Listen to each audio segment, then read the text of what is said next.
All right, let me give you an approach you can use every time you're asked to evaluate a limit. My first tip is to plug the number in, because that's going to give you a whole bunch of information about the function's behavior. You'll quickly determine if the function has an asymptote, or has a hole in it, or you might just get lucky and uncover the answer. Let me evaluate this first limit by attempting what we call direct substitution. I'll plug 5 in for x. 5 squared is 25, 25 minus 10 is 15, and 15 minus 3 is 12. I get 12 over 4. 5 minus 1 is 4. I don't get a 0 in the denominator. This function doesn't have an asymptote. This function doesn't have a hole in it. All I need to use is direct substitution, and I determine that the limit is 3. To find the limit as x approaches 4, well, let's first see what happens if we plug 4 into this function. 16 minus 8 is 8, and 8 minus 3 is 5, and 4 minus 4 is 0. 5 over 0. 5 over 0 tells me that this function has an asymptote. Functions with holes in them have limits, but functions with asymptotes, well, the limit at those asymptotes does not exist. I'm going to say the limit as x approaches 4 does not exist. In number 3, we're asked to evaluate the limit as x approaches 3. Let's see what happens if we plug in 3. 9 minus 6 is 3. 3 minus 3 is 0. I get 0 over 0. Now 0 over 0 tells me that the function has a hole in it. And a function with a hole in it does indeed have a limit, so we've got some more work to do with this one. All right, well, what I'm going to do is rewrite the numerator in factored form. And now perhaps you'll see that if I put parentheses around this denominator, we can cancel off this x minus 3 and x minus 3. Now I can safely plug in the number 3. 3 plus 1 is 4. The limit as x approaches 3 is 4. Okay, so watch one more time. In all of these examples, I'm going to evaluate the limit as x approaches 2. Let me first attempt to plug in 2. 2 squared is 4. 4 plus 10 is 14 over 0. 14 over 0 indicates an asymptote, so the limit does not exist. Here I get 4 minus 4, or 0 over 0. 0 over 0 indicates the graph has a hole in it, and there is a limit. So I'm going to try to see if I can get something to divide out of the numerator and the denominator. I can factor in x out of the numerator. This is x times x minus 2 over x minus 2. And if I write x minus 2 in parentheses, you see that these cancel. Now when I plug in 2, I won't get 0 over 0, I'll just get 2. The limit as x approaches 2 is 2. In number 6, if I plug in 2 squared is 4, 4 minus 4 is 0, I get 0 over, and 2 plus 2 is 4, I get 0 over 4. There's no hole in this graph, it's not 0 over 0, and there's no asymptote because this is not undefined. 0 divided by 4 is just 0. The limit as x approaches 2 is 0. Let's see what happens in number 7 if we plug in 2. 2 minus 2 is 0, of course, and in the denominator, 2 cubed is 8, and 2 squared is 4. 8 plus 4 is 12. 12 minus 20 is negative 8, and negative 8 plus 8 is 0. I'm getting 0 over 0. I know this function has a limit. So I'm going to try to get something to divide out of the numerator and the denominator. The numerator is x minus 2, and I need to factor the denominator, and I'm anticipating that one of the factors will be x minus 2, because that's what's going to divide out. Now, how do we factor a 4-term polynomial like this? We could try factor by grouping, but I can already see factor by grouping is not going to work. If we can't use factor by grouping, we can always use synthetic division. And fortunately, I already have a hunch x minus 2 is going to work. I'm anticipating these x minus 2's will cancel. Let me use positive 2 in my synthetic division. I'll bring down this 1. 1 times 2 is 2. 1 plus 2 is 3. 3 times 2 is 6. Negative 10 and 6 combine to make negative 4. And negative 4 times 2 is negative 8. Ooh, our synthetic division worked. This 1, 3, negative 4 represents x squared plus 3x minus 4. Now I've factored the denominator, and I see these x minus 2's will cancel. I suppose we could imagine there's a 1 here. The numerator is 1 times x minus 2. These will cancel, so we're left with 1 over x squared plus 3x minus 4. Now I should be able to safely plug in 2 and avoid getting 0 in the denominator. This is going to be 1 over 2 squared is 4. 4 plus 6 is 10, and 10 minus 4 is 6. The limit as x approaches 2 is 1/6. Let's first try direct substitution. Let me plug 3 into the function. 3 minus 3 is 0, and 9 plus 6 is 15. 15 minus 15 is 0. 0 over 0 indicates that the function has a hole in it at 3, and that there is a limit. So let me factor the denominator.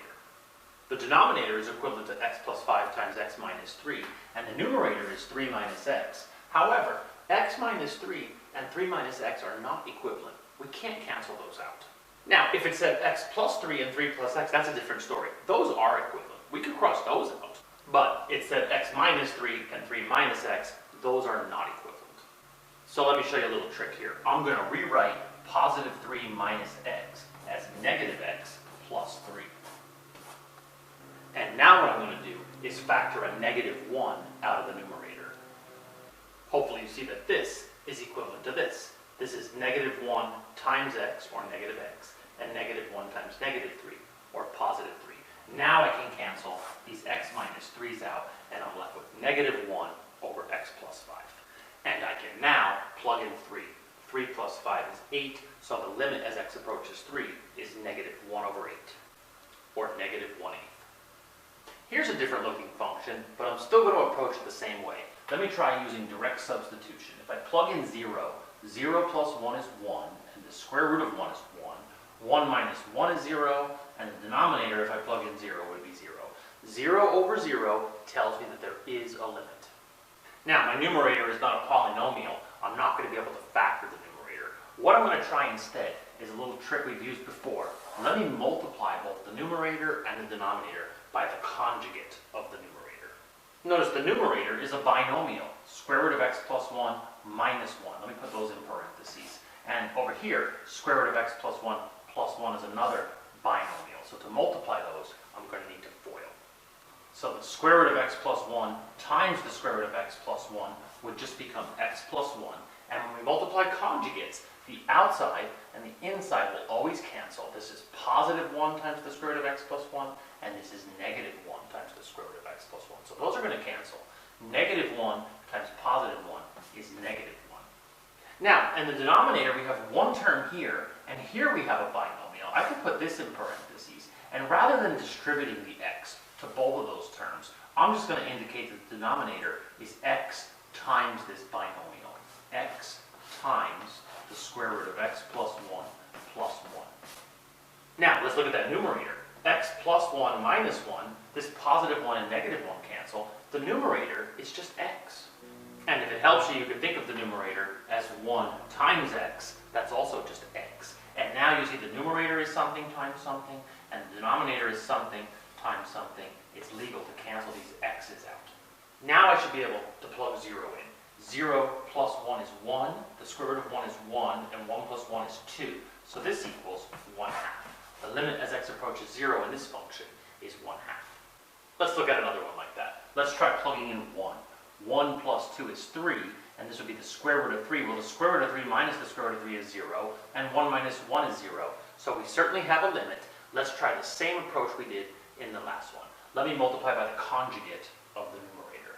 So in the numerator, I have a binomial times a binomial. I once again need to FOIL. The square root of 3 times the square root of 3 is just 3, and since these are conjugates, the outside and the inside will cancel. I just need to multiply negative square root of x plus 2 times positive square root of x plus 2. Well, a negative times a positive is negative, and the square root of x plus 2 times the square root of x plus 2 is certainly just x plus 2, but I'm going to put that in parentheses, and the reason I'm going to put it in parentheses is because I need to subtract it. I want to make sure I subtract the x and the 2. I'm going to hold off on doing anything in the denominator. I'm just going to indicate that it's 1 minus x times the square root of 3 plus the square root of x plus 2. Let me instead focus on simplifying the numerator. If I distribute this negative, I'll have to combine a positive 3, a negative x, and a negative 2. And notice, the positive 3 and negative 2 combine to make 1, so the numerator is just 1 minus x, which hopefully you see is going to cross off with the 1 minus x in the denominator. Let me put this in parentheses. I can put a 1 here, just to be safe, and these 1 minus x's can now cancel out. I can now safely plug in this 1. 1 plus 2 is 3, this is the square root of 3, and the square root of 3 plus the square root of 3 is 2 square roots of 3. And I should, of course, rationalize the denominator. 1 times the square root of 3 is the square root of 3, and the square root of 3 times the square root of 3 is 3, and 3 times 2 is 6. So the limit as x approaches 1 is the square root of 3 over 6. In number 11, if I plugged in negative 1, I'm of course going to get 0 over 0. We're focusing on the examples that give us 0 over 0. If we don't get 0 over 0, we'll either have the answer or we'll identify that there's an asymptote and the limit does not exist. So we're focusing our attention on these tricky ones that give us 0 over 0. Let me try rewriting the numerator. I'm going to express 1 as 1 over 1. And let me use the McFarland method for subtracting fractions. I know a fraction minus a fraction equals a fraction, and my new denominator, x plus 2 times 1, is just x plus 2. 1 times 1 is 1. Then I'll put my takeaway. And then 1 times x plus 2 is x plus 2. Let me put that in parentheses. For right now, I'm just going to leave the denominator alone. Let me distribute this negative up here. And now I see I can combine the positive 1 and negative 2. 1 minus 2 is negative 1. So up here we have negative 1 minus x. And I think I'll write it as a double-decker fraction. Let me write x plus 1 as x plus 1 over 1. And now I'm going to need to multiply this fraction on the top times the reciprocal of the denominator. Now our goal is to get something to cross-cancel out of the numerator and the denominator. You might not see it yet, but negative 1 minus x, if I factor a negative 1 out of here, I will get it to cancel out with this. I'm rewriting negative 1 minus x as negative 1 times 1 plus x. And now my numerator is something times something times something. My denominator is something times something. So it's perfectly legal to cross these off. I'm left with negative 1 times 1, or negative 1 over x plus 2. And I can now plug in this negative 1. Negative 1 plus 2 is 1, and negative 1 divided by 1 equals negative 1. The limit as x approaches negative 1 happens to be negative 1. Let's look at one last example. Regardless of what type of limit problem I encounter, I'm always going to try direct substitution first. Let me plug 0 in. Sine of 0 over tangent of 0. Well, here's 0. Sine of 0 is 0, and tangent of 0 is 0. 0 over 0, of course, tells me this graph has a hole in it, and there is a limit, but it doesn't tell me what the limit is yet. Let me rewrite this as a double-decker fraction. Sine of x can, of course, be expressed as sine of x over 1, and tangent of x can be expressed as sine of x over cosine of x. Now I can multiply the numerator times the reciprocal of the denominator, and hopefully you see that these sine of x's will cancel out. This can be rewritten as simply cosine of x. Perhaps now I'll get an answer when I plug in 0. What is cosine of 0? Well, cosine of 0 is positive 1. The limit as x approaches 0 of sine of x over tangent of x is positive 1. So there you have it. Now it's your turn to go try some.